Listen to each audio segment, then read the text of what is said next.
making sure we're going live right now to our Facebook and our YouTube and our LinkedIn. And then we'll start. Have all of our attendees. Kia ora, Tato. Welcome to another Q&A here at Digital Boost. I'm Georgia Hatchis, and today I'm hosting Sam Harith. And Sam, you know, as the comic accountant, and he has been on our platform and on Digital Boost quite a few times. So make sure that you go back to your platform. You can pop Sam Harith's name into the search bar, and you will find the Q&As that he has done in the past with Anna Mari. There's some really good ones in there. Actually, I feel like I want to call some out. So, you know, sort out your taxes in 3 simple steps, accounting firm success story, that's yours. And we're going to talk a little bit about that today, because today we're talking about surviving your first 3 years in business. So we're going to keep it a bit informal. I want to hear about Sam's story. And Sam, you were saying earlier that you are about 3.5 years into business now. This with your current firm, yeah, your business, your. Yeah, that's right. That's right. Yeah. So we're going to jump into that. But before we do, I want to let you all know, please ask questions. That's what we're here for. Pop your questions into the Q&A. I will keep an eye out on LinkedIn and Facebook and YouTube and see if there are any questions there, but mostly they're coming in here through the Zoom. So pop them in and Sam can answer any questions you might have about surviving your first 3 years in business. Sam, welcome back. It's so great to see you. Thanks, Georgia. It's great to be back. I've mentioned many times before, I really, really enjoy these sessions that I run with Digital Boost, and I really, really enjoy being able to share our message with other small business owners out there. Thank you. Yeah. Yeah. So I think for today's session, like Georgia said, it's going to be a bit more informal. I haven't really prepared any slides, so to speak, because I thought that I'd just make it a really chill session. I'm just going to talk a little bit about how I ended up starting this business and some of the key lessons that I've learned along the way. And I will be the first one to admit that, yes, actually, I do make up a lot of things as I go along, especially when it comes to running my business. You really are just making things up as you go along. And every day brings its own learnings, every day brings its own challenges. And you're literally having to make stuff up as you go along and try and respond to the situations as best as you can. And I think, Sam, a lot of our viewers and our attendees today are going to feel the same way. I think they're going to understand, like, oh yeah, when I started my business, or if you're just about to launch a new business or anything, you'll get the vibe that that's how you're operating too, probably. Exactly. And I mean, you can talk to like a business coach or a business mentor, and they can give you a 10-step plan on what you need to do in order to get a business off the ground. But the reality is that, sure, you can follow that 10-step plan, but no plan ever survives contact with the enemy, right? That's like a military saying, right? Yeah. And once that plan is put to the test, you will need to adjust, you will need to adapt, and you will need to find a way to carry on and run your business despite the circumstances. And so I've prepared. So if you're keen on reading more about your first 3 years in business, we just recently published an article earlier this month on the Comic Accountant. That's our website. So business survival in the first 3 years. And these are the key points that I've summarized from that article. So number one is that you want to stay focused. Sorry, number one is nothing ever goes according to plan, right? So yeah, nothing ever goes according to plan. And that's a really interesting one. So, and I can share a bit of my experience in that respect. So as a business owner, especially as a small business owner, it's important to be flexible and adaptable, right? You need to have a plan in place in how to handle these situations, right? The simplest way to do that is to have a contingency plan. Okay, so let's say, for example, all right, COVID happens, pandemics come around, your eatery's got to close. What's your backup plan, right? What sort of assistance can you apply for? Can you put your staff wages on hold, right? Is there any non-essential outgoings that you can put on hold for a while you go through these changes? For our business, we weren't adversely affected by the pandemic. In fact, we kind of started during the pandemic, but we got hit with a different kind of virus at the start of 2022, right? Our old website was www.samharris.com. We're currently on thecomicaccountant.com. So we had an old website, samharris.com, which was infected by a Trojan, essentially. It managed to finagle its way into there, and a lot of our readers could not access our website because basically their web protection software was saying that, oh no, this is an evil website. Don't go there. You're going to get malware. Yeah. Sam, I just have to interrupt because, and I know a lot of listeners who are tuning in right now. Mm-hmm. This is what we've been talking about all month. We've been talking about cybersecurity. So we're not going to diverge into that because we've got other Q&As coming up about cybersecurity. But it's so interesting to hear you say, like, but in the beginning of 2020, there was a different virus that hit us. So did you have a contingency plan for that? We didn't. Fantastic. Yeah. So this was back in 2022, and we were only like 2 years in business by then. And we're just like, oh my God, look at all this traction that we're getting. Look at all these people coming to read our stuff. Look at all these new clients we're getting. And then the virus kind of hit our website. And I was just like, oh, okay, well, we had so much plans in 2022. You know, we were gonna set up a learning platform for small businesses. We wanted to create a video series. We wanted to pump out more content. And then the virus hit the website. And then that's sort of like, well, people couldn't access the website. And in this case, I think I was really, really fortunate. One of the guys who worked for us back then put us in touch with a good friend of his, who is really this super cyber wizard, techno specialist. And he helped us go in, and he just suggested that we just nuke the old website, right?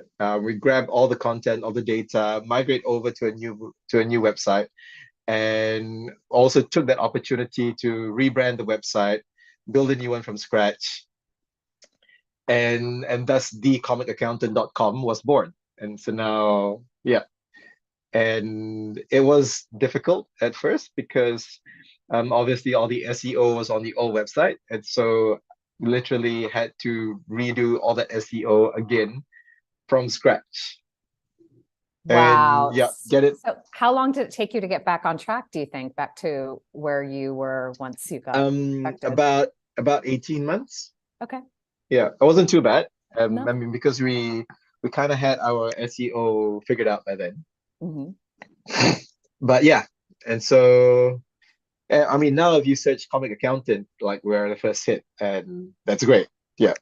But it also taught me some really, really valuable digital security lessons. And it's made me more paranoid as a person when I go online. I now use a password management software. And for the more important logons in the business, mainly the website logon and also like our Google Drive logons, you can only gain access through use of a physical security key. So this is a thumb drive, a literal thumb drive that you need to touch. You key in your password. The password is all randomly generated alphanumeric numbers, which are 16 characters long, which will take a lot of effort to break into. But assuming the hacker can get past that, they still need a physical security key connected to their device in order to allow access into said website. Yeah. It's not too paranoid. It is just what we have to do. It's what we're moving into right now. And that's what we're learning. So, and it's like what my tech guy says. It's like what my tech guy says to me. It's like, you know, any determined hacker will be able to break into your system. What you need to do is just to be more secure than the next idiot across. And so the hacker will go after that idiot instead of you. Yeah. Yeah. It's that parable of how two guys are running away from a bear, right? And one guy says to the other, "Hey man, it doesn't matter how fast you run, you'll never outrun that bear." And then this other guy goes like, "It's okay, I don't need to outrun the bear, I just need to outrun you." I mean, Yeah. yeah. And so yeah, that was a massive learning. And the biggest takeaway from that is it's not even just learning more about digital security, but it's also about understanding that your best laid plans can turn to custard, like your best laid plans. And so our entire year, most of the year was just spent rebuilding our website, regaining traction, putting up content again, and building up the SEO from scratch. So all the other plans that we had, the grand plans that we had for 2022, all just sort of fell by the wayside because, yeah, because things happened. Yeah.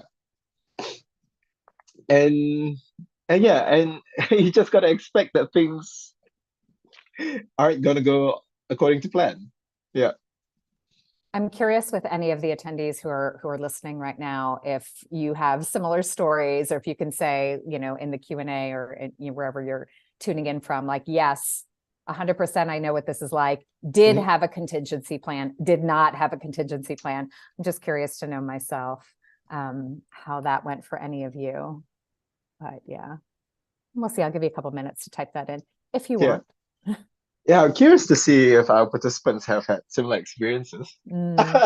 Or are you still in like your honeymoon phase of your business, like, oh yeah, I'm gonna be making so much money and have so many customers by the end of this year. Nothing's ever gonna change that. Yeah, I'll let you know if anything pops up. Yeah. So yeah, so you were saying.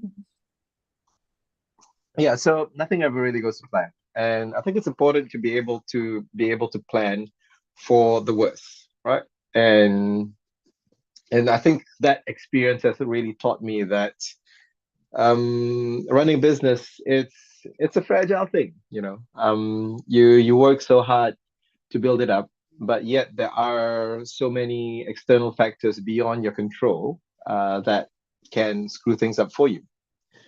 And it's a little different from an employment situation. So in an employment situation, obviously you go to your job, you get paid, and you know exactly how much you're gonna get by the end of the day. But with a business, you really don't always know how much you're gonna get every month. But that is to say that you can still build some certainty into your business, right?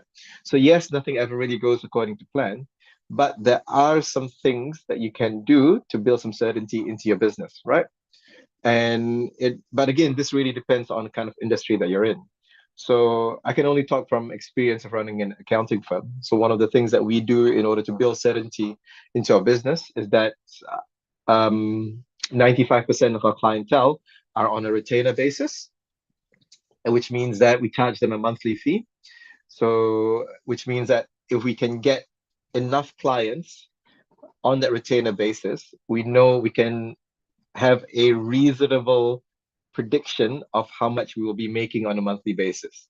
And that means it's easier for us to also plan in terms of staff acquisition, what sort of ventures we can invest in, what sort of marketing and content we want to put out, and what our budget looks like, right?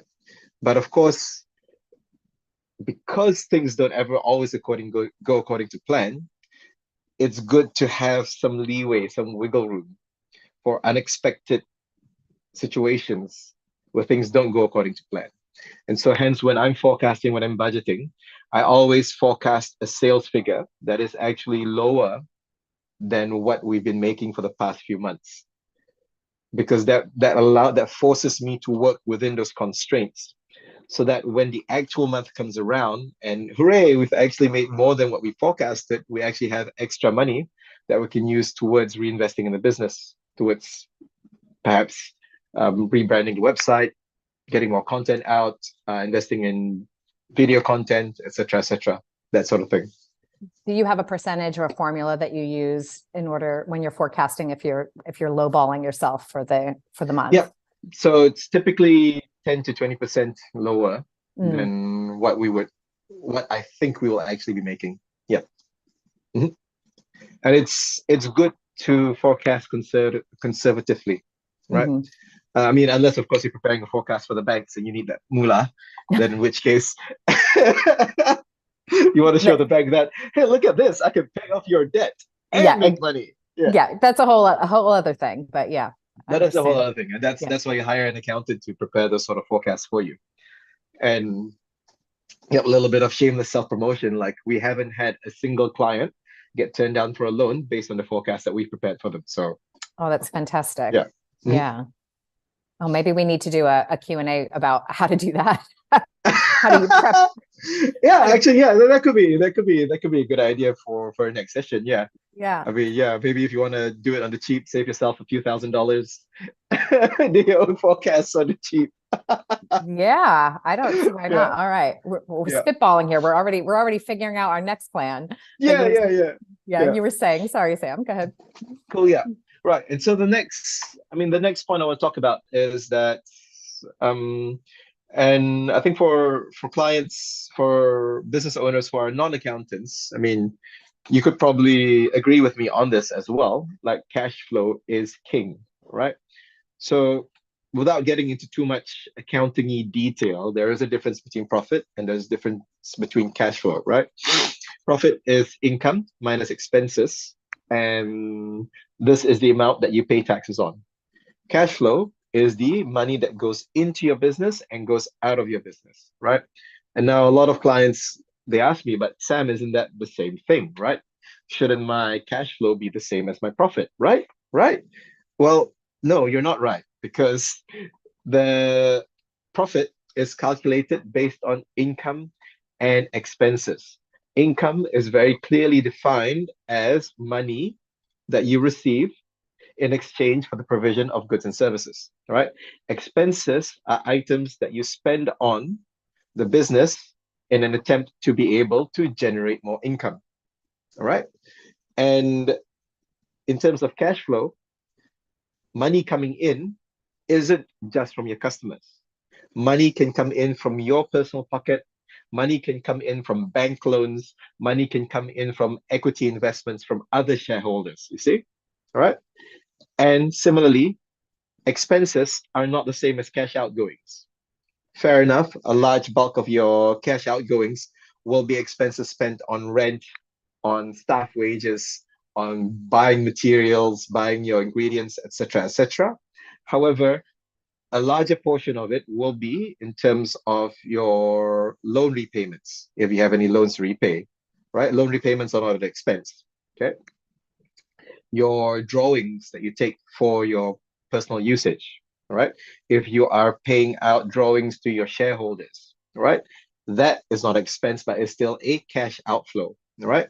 If you repay a loan or if you buy out a shareholder, right? These are also other cash outgoings which are not reflected on the profit and loss. Okay.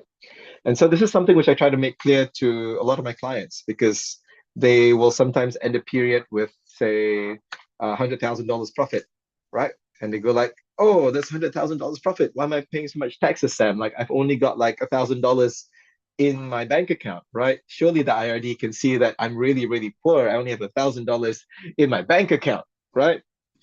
And what they don't realize is that, yeah, sure, mate, you might have $1,000 left in your bank account, but that's only because you've already taken out drawings of about $90,000 this year, and you've used it to pay down the mortgage on your two investment properties, right? And to pay off the finances on your two brand new utes, okay?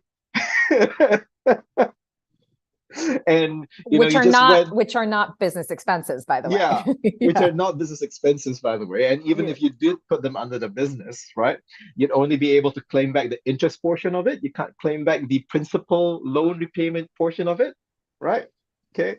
Good to And know. Good to know. pro tip, right? Whatever that you pay back on your car loan is actually most of it is non-tax deductible. Only the interest portion of it is tax deductible. All right. So and that's a mistake that clients make as well because they think like, oh yeah, but I'm paying for my vehicle. Yeah, so therefore all of it must be tax deductible. No, it's not. Oh, so then quick question, just, sidebar here. Yeah. If you were to buy a vehicle for your business, and let's say Mhm. you bought it outright, you don't get a loan on it. Is that Yeah. a So if you buy it seven? outright, you can't actually claim all the spending on it upfront. So fixed assets need to be depreciated. So if you bought a car for $30,000, you'd only be able to depreciate, i.e., claim a portion of that expense partially every year over the next 3 to 5 years. Wow. Okay, Yeah. Mhm. great. Because the reasoning behind this is that because according to international financial standards, if you purchase a fixed asset, the the economic contribution of that fixed asset will be spread out over a number of years. So therefore, the expense that you can claim in proportion to the usage of that asset should be divided equally over those numbers of years. Okay. And what Yeah. about things like computers? Would that So be considered computers, a fixed yeah, asset? so it depends. So Mhm. in Aotearoa, the threshold for the determination of whether an item is a fixed asset or a minor asset is $1,000. So anything that you purchase above $1,000. So if your computer is more than $1,000, if your printer is more than $1,000, if your furniture is more than $1,000, then you'll need to capitalize it as a fixed asset, which means that you need to depreciate it and you can only claim the expense back over a number of years. However, if it's below $1,000, you can basically claim it as a minor asset expense and claim the entire amount within the same financial year in which you bought the item. Yeah. Oh, great. All right. Keeping it under a So thousand. Keeping it under a keeping another thousand. 1,000, yeah. But to be fair, the computers do depreciate at a very, very fast rate. So you can Yeah. claim 50% of it within the first year alone, and then the remainder will be within the next couple of years. So Great. computers depreciate pretty fast. And if you're buying things like smartphones or tablets, you can claim 67% of the cost within the first year if it's more than $1,000. Yeah. But of Okay. course, that being said, if you're interested in buying like tech items for your business, right? I would discourage from buying the fancy brand new Samsung Galaxy Fold because it costs about 2.5K, which means that you do have to depreciate the 2.5K over a number of years. Whereas if you bought a slightly cheaper phone, like a Huawei, just under $1,000, right? Then you'd be able to claim all of that upfront within the first year. Yeah. Great. Good tip. Thank Mhm. you. Yeah, exactly. Exactly. And you can buy a new phone the next year, right? You can just tell your accountant, but if I already like fully expense this off, I might as well just get a new one, right? Yeah, but Yeah. cash flow is king, as we're talking about, Cash flow right? is king. Yes, yes. And sorry, yeah, back to that. Cash flow is king. So more important than your cash flow, so more important than your profit is your cash flow, right? So if you run your business on an invoicing basis, right? Mhm. This means that your profit is going to get recognized before the cash actually comes in from your clients. So like our business, we invoice our clients and we give them 5 days to pay up, right? Of course, not everyone pays up within 5 days. Some people take up to 30 days to pay up, right? So part of managing that cash flow is understanding that yes, today was an amazing month. We built $15,000 worth of sales. Cool, awesome. But the reality is that I'm not going to get $15,000 in my bank account immediately the very next day.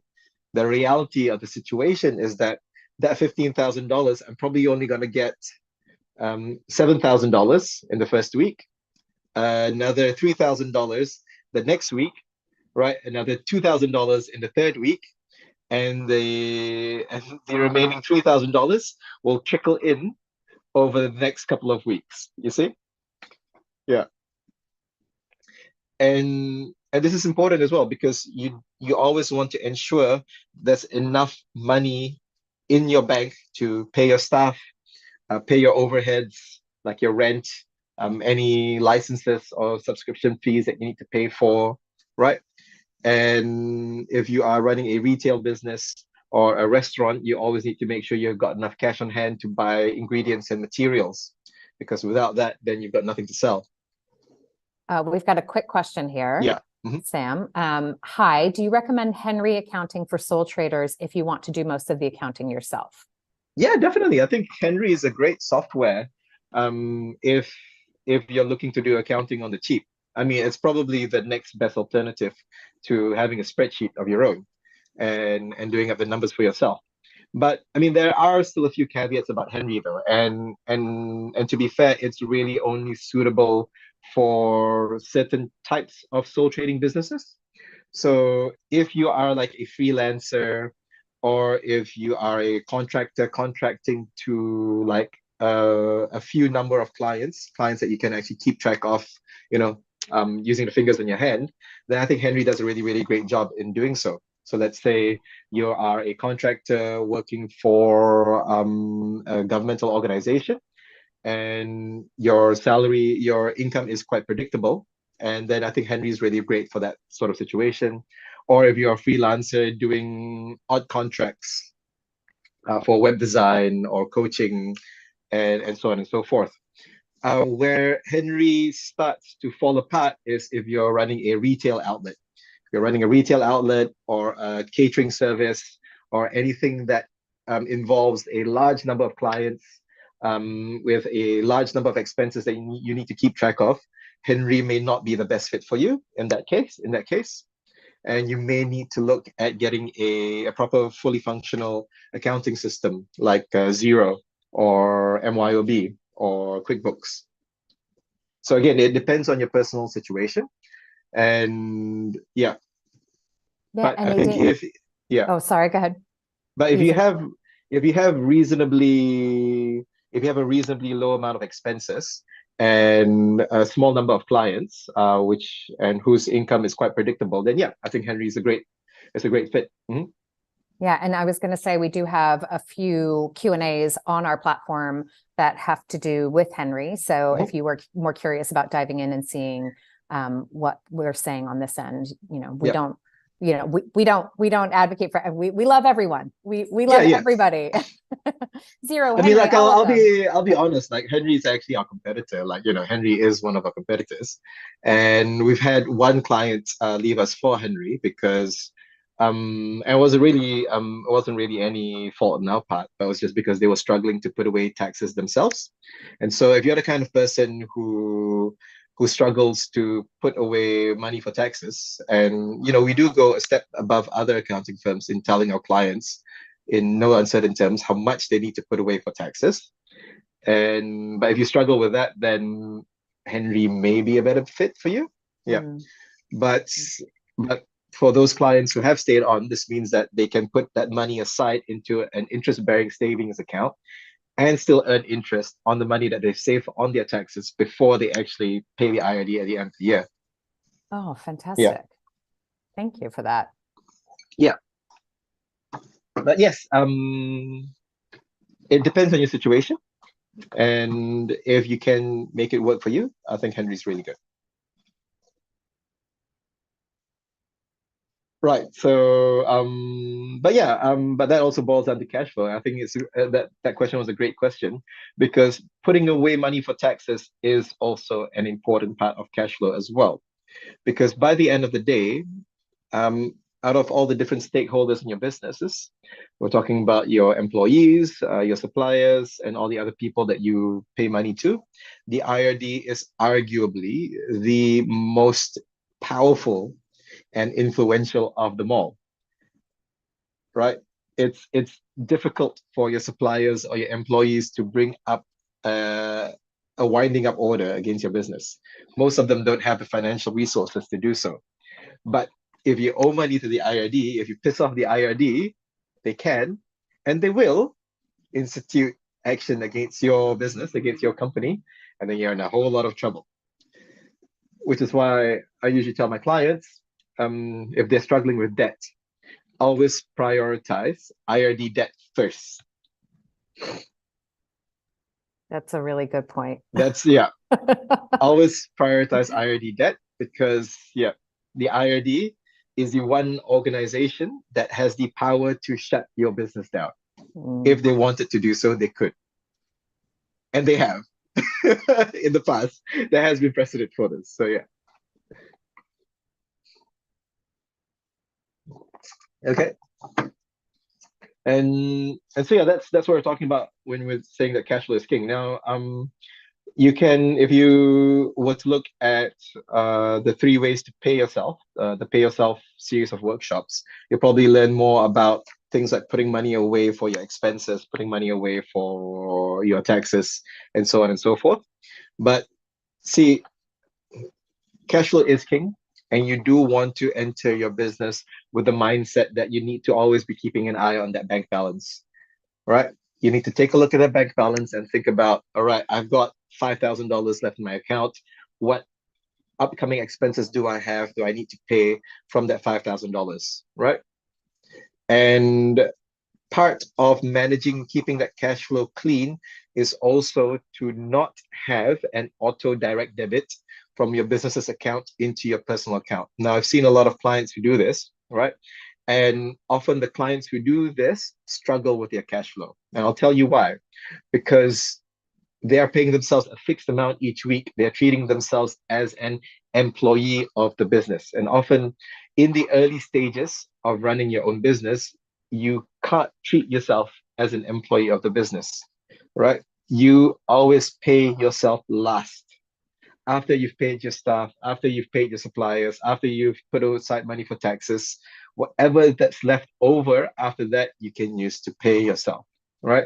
If you are paying yourself $1,000 on a weekly auto direct debit, what's going to happen is that you're going to be left in a situation where you're not going to have enough cash left over to make your to pay out your obligations, right?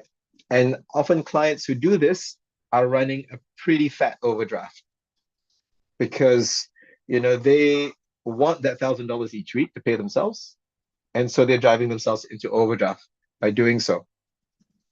And I've dealt with a lot of clients who are in the situation, and they say to me, but Sam, I need to pay my rent, I need to send my kids to school, I need to buy food for the family and put groceries on the table. Of course I need to take money out of my business.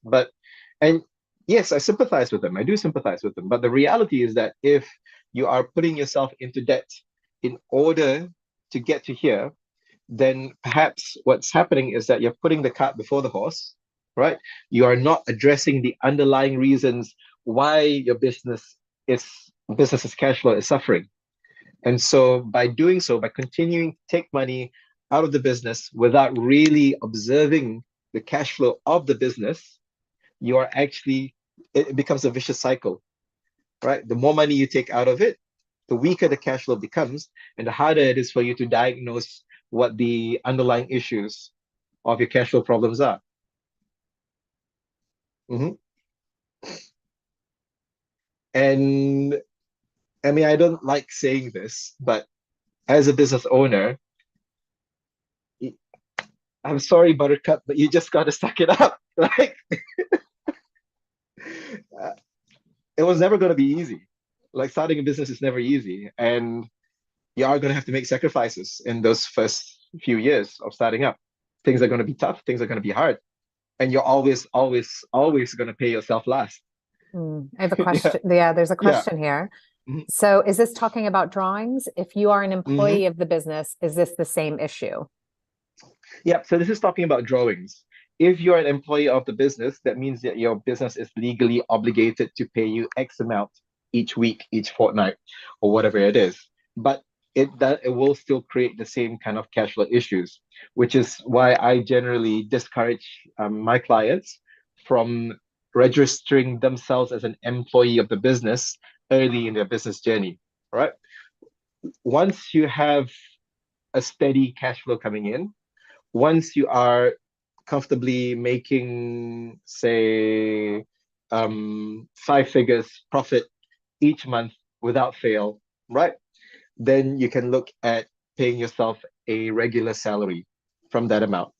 But until you're at that stage, do not do not put your own drawings or even salary on auto debit until you get to that stage where you can comfortably make excuse me, where you can comfortably make, Bless you.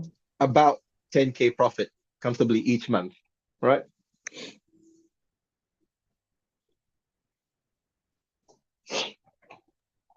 And then even then, you need to still keep an eye on your bank balance and make sure that you still have enough money left in there to cover your expenses.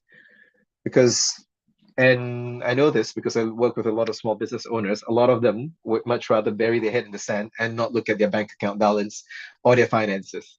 It's like getting a report card from your teacher, right? You don't want to look at, oh, I don't want to look at my report card because I know how badly I've been doing, right? Yeah. And I find that a lot of business owners are like that as well. Like they don't want to know how badly they're doing. And so they just like, I don't want to look at my financial statements. No, don't show it to me, Sam. There's so much mindset that comes along with having to deal with our Mm, finances. yeah, So it's really good when we can talk about them here. Yeah. So thank you so much, Sam. And thanks for bringing our awareness to that as well about not wanting to yeah. look at things. It's pretty important that we do look at them. It's really important that you like. I mean, I obviously look at our bank balances every single day. Of I'm working because that's kind of my job. Mhm. But if you can, and so I would recommend that you do the same thing as well. Just have a look at where your bank balance is every day and have a think about what expenses are coming and what sort of money you need to put aside to cover those expenses. Mhm.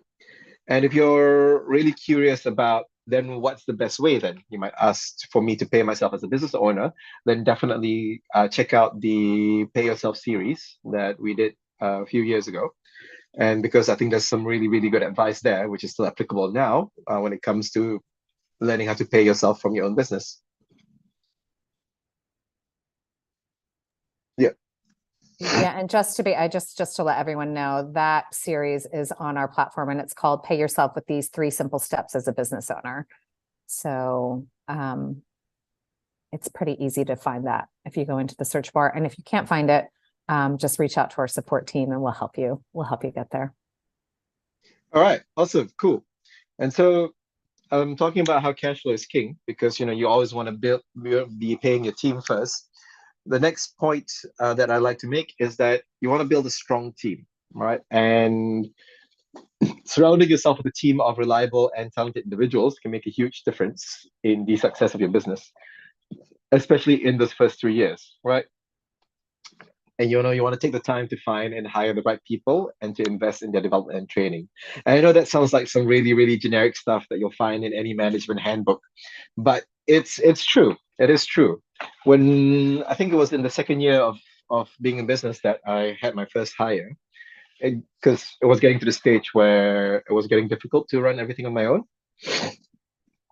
And so there are a lot of different hiring strategies. You can go through a job website. You can go through personal contacts.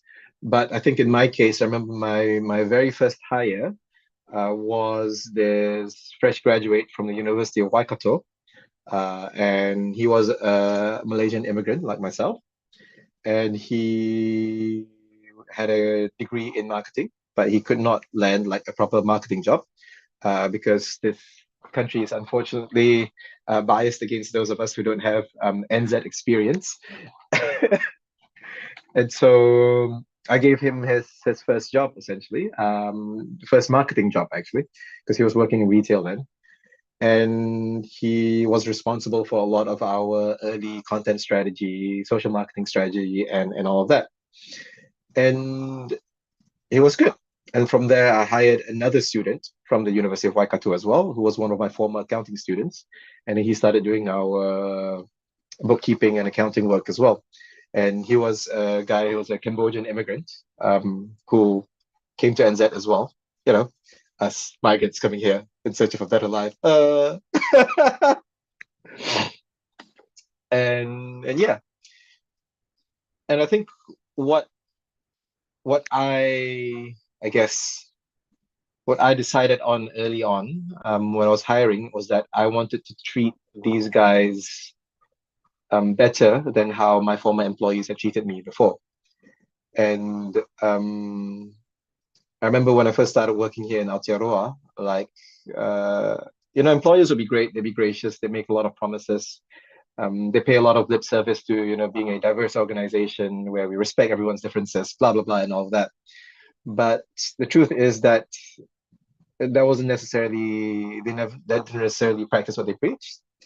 The first business I worked for had a grand vision for me, like, yeah, we're gonna get you to do this, all these things in 6 months' time. Within 2 months, within the first 2 months, they sacked me because they had staffing issues. Their senior staff had left. They couldn't train me. The I worked for a different business as well, which was committed to uh, diversity and all that rah-rah stuff, but failed to stand up to a racist employee who could not just could not get along with me because I was too foreign to her. And they had several chats with me about it, and they asked like, what's your issue with this lady? What's your beef with this lady? I'm like, I don't know, man. I'm just like doing my stuff. I don't know why she hates me so much. um and the last organization I worked for pretty much let me go after 2 weeks because 2 weeks after I started, COVID hit Aotearoa. And yeah. And so yeah, I think I think building on my poor experiences being employed, I told myself that, look, I think by the end of the day, I want to treat these people better, my staff better than the way I was treated. And I think there are a few things that I've learned in building a strong team. And I can say hand over heart that by treating them with more respect, by treating them like actual human beings, the business benefited greatly from it.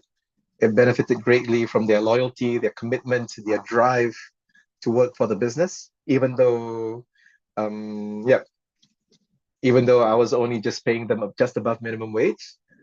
But they were really, really committed to the business. And I mean, these two guys have since left because they graduated from university, and obviously now that they've got actual New Zealand experience under their belt working for our company, they were obviously hired by you know bigger companies after that because they've already crossed that first hurdle of getting NZ experience.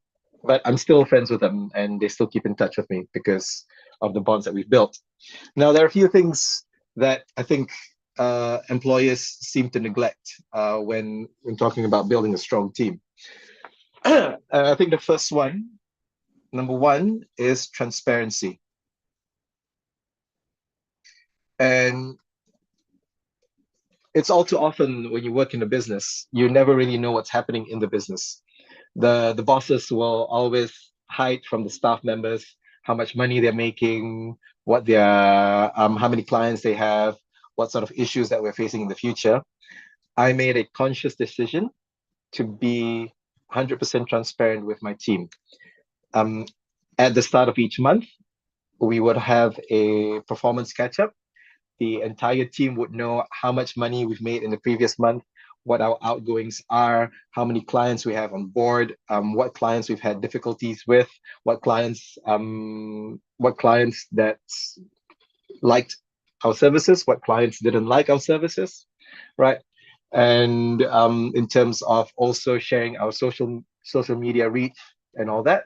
So I was really, really above board with my team members with exactly how much money the business was making, how much we could afford to continue paying them, right? And what our projections were like looking like for the future.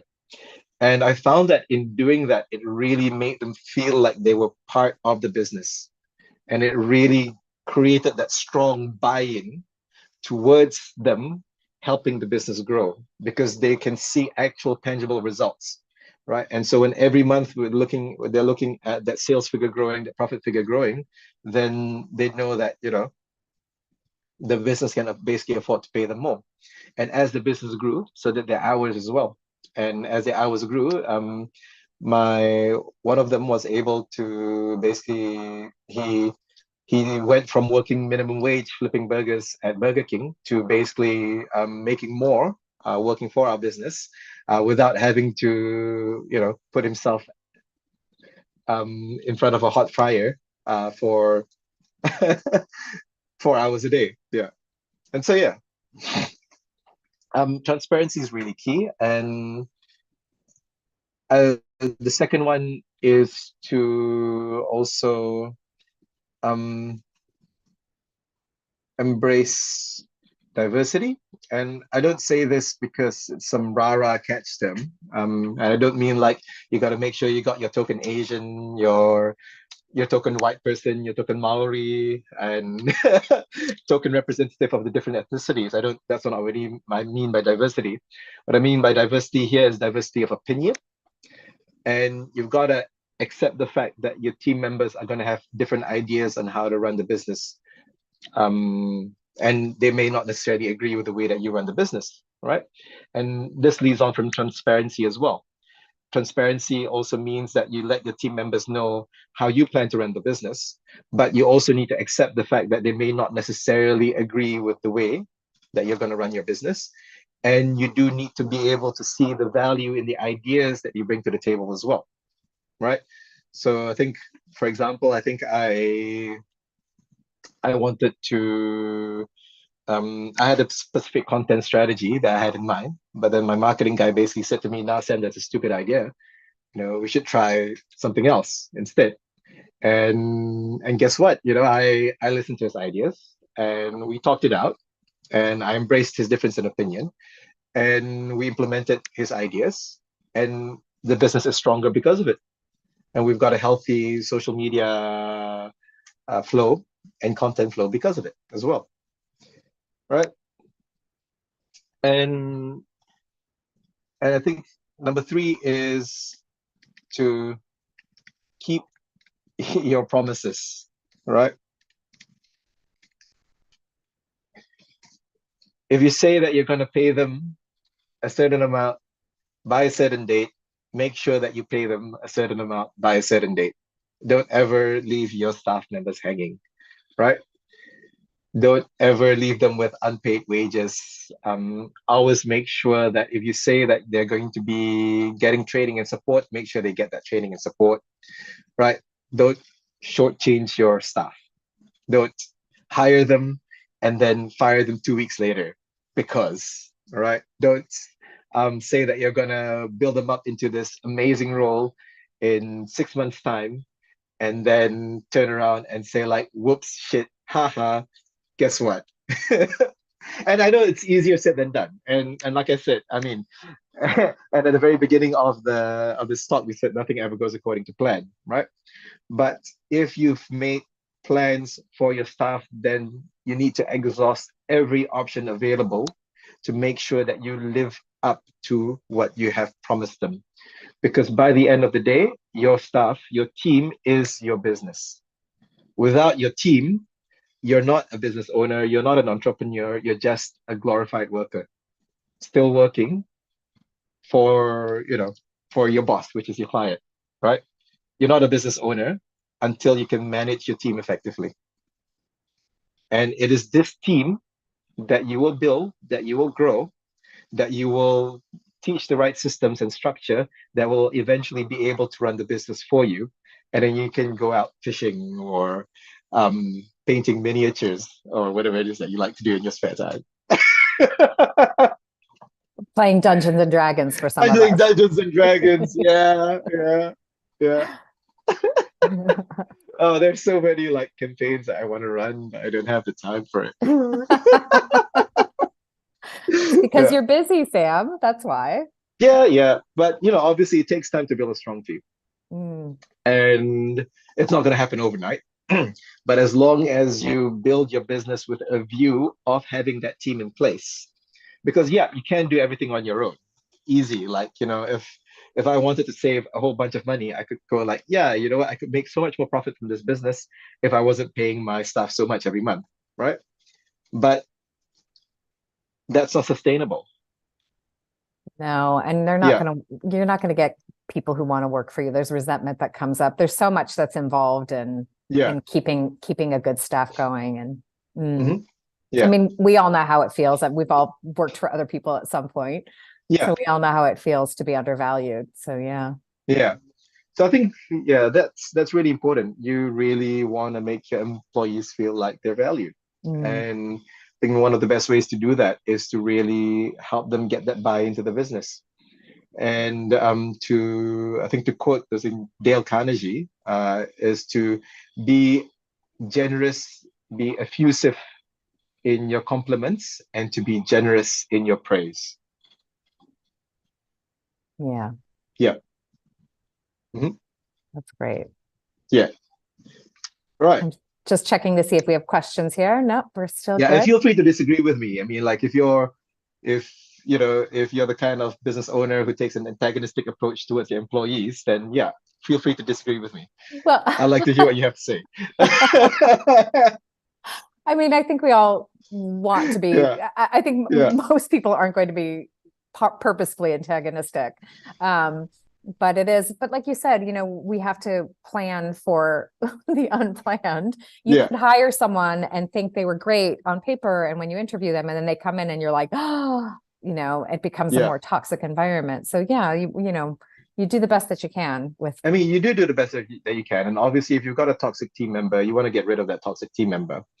But of Not, course, you never hire anyone with the assumption that they're gonna be a toxic team member. You always give everyone the benefit of the doubt until they have done something which, loses that trust for you. mm, Mm. Mm. all right. All right, cool. Right. And I think that sorry, I should probably stop annotating. Okay, we go. I think lastly, oh, sorry, I should clear that. Yeah. Clear all drawings. There. All right, and I think finally is to just stay focused on your core business. Mm, It's really easy to get sidetracked by the day-to-day tasks and challenges of running a business, but it's important to stay focused on your long-term goals. Right, regularly review and revise your business plan to ensure that you're on track to achieve your goals. And again, that may sound like it comes from a management handbook, but this is true. I was in 2022 as well that we thought, that we were going to move into like financial education. So we're starting to move away from tax and compliance activities. We wanted to move into like having a learning the management system and LMS setup that will specifically deal with financial education aimed at small business owners. And we wanted to sell this course, right? We thought we had a great course. We wanted to sell it. Um, and then our website got infected, and then we were falling behind in our main work, and some of our clients were unhappy because we weren't focused on the core business, and so yeah, that led me to my this is to my realization, this fourth point here, that you really got to stay focused on your core business. I mean, it's great to think about diversifying your income streams. And I think it's great to plan the next business acquisition or the next investment or whatever it is to grow your business further, because it's always great to plan for the future. But you must do so without compromising your core business, right? So, for example, for our firm, obviously our core business is the preparation of tax returns, financial compliance work, financial statements, and providing quality financial advice to our clients. That's our core business, and that's our main moneymaker. And if we distracted ourselves from doing that, then we wouldn't be making as much money as we are. So staying focused on your core business means that you never compromise your core business. Even if you're looking at diversifying your income streams or looking at other options of growing your business, you always want to stay focused on your core business. But then you might ask me, then, how do I have time to spend on diversifying my income streams? Well, then, going back to the previous point, that's why you build a strong team. That's why you build a strong team, so that the team can run the core business for you while you divert your attention to other avenues of growth. All right. So, yeah, don't once again put the cart before the horse. You need to make sure that your core business is taken care of before you can divert your attention away from the core business and look at growing other income streams for the business, right? So this means getting enough staff who are trained up or skilled enough to run the core business with minimal supervision. Mm. Oh, that's fantastic. Thank you, Sam. I've just got my eye on the time. We've got a few more minutes left here. And if Yeah. anyone has any questions they wanted to ask, you've got a few more minutes to pop them into our Q&A. Mhm. But while we're waiting to see if anyone else has anything to say, I just wanted to thank you, Sam, for coming on and sharing your expertise with us and taking the time as you've done over and over again. We had a really great workshop together the last time, which is you can only get the workshop recording if you RSVP for the workshop. So we did have a lovely workshop in October that was really great, where we talked about the pitfalls of your business, right? So that was a good one. So make sure that when you see Sam's name, RSVP, get in there, and we'll dive into more of the deeper mahi that we have. Any other questions here? I'll also take this opportunity to thank all of you for coming and viewing this with us and taking time out of your day. On Thursday, we're doing another Q&A. Usually Thursdays are workshop day, but this week we've got another Q&A. We are going to be talking about how to get cyber resilient in your business. So that's been a big topic for us this past month. I think it's because so much is shifting. And as you mentioned, Sam, at the beginning of your session, tell us how we can reach you if anyone wants to reach out to you. 100%, definitely. So please do check out www.thecomicaccountant.com. We're called The Comic Accountant because I literally do draw comics to go along with the blog posts. And it's really, really great it's a great resource for small business owners. It's 100% free. No paywalls, no ads, nothing. The blog kind of pays for itself because it gets us clients, and then Yeah, and it's a great blog. And like you had said, if anyone wants to go on, there's a bunch of blog posts I need more coffee today, Sam. Well, yes, and definitely subscribe to the newsletter. You can just hit subscribe over here, and you can get a regular newsletter from us every week. We've got lots of updates, lots of funny comics if you want to laugh about accounting. So instead of crying over your finances, you can check out our website and have a laugh at how silly all these financial problems are. I think that's just a great perspective. We all need to shift and laugh about how, instead of cry about our finances. Yeah. Thanks again, Sam. Sam Harith from The Comic Accountant, and we will see you next time. I've got some ideas of things that we can do. So lovely. Thank you, everyone else, and I'll see you on Thursday. Ka kite ano. Ka kite ano. Bye.